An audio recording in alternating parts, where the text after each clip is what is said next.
Hey guys, in this video, we're going to take a look at how you can turn on or turn off color filter shortcut in the accessibility button on the Samsung Galaxy S23 series. First, tap on the home button to go back to the home screen.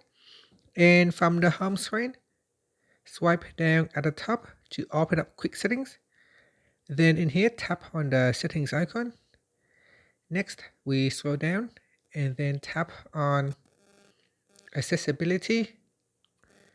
Next, go down and tap on advanced settings. Then tap on accessibility button. Next, in here, tap on select actions. Now go down and tap on color filter. So tap on that to switch it on or turn it off. Now when this is switched on, it needs to turn off eye comfort shield. So tap on turn off. And that's it. So color filter is now switched on. When it is turned on, you can see there is a tick box in blue indicating that it is now turned on. If you tap on the accessibility button, you can see from the menu, now there is an option that I can tap on, color filter. So the color filter shortcut is there. I can tap on it to turn on color filter, or I can switch it off.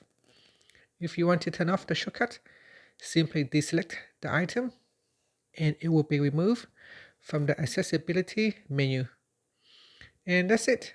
Finally, you can tap on the home button to go back to the home screen. Thank you for watching this video. Please subscribe to my channel for more videos.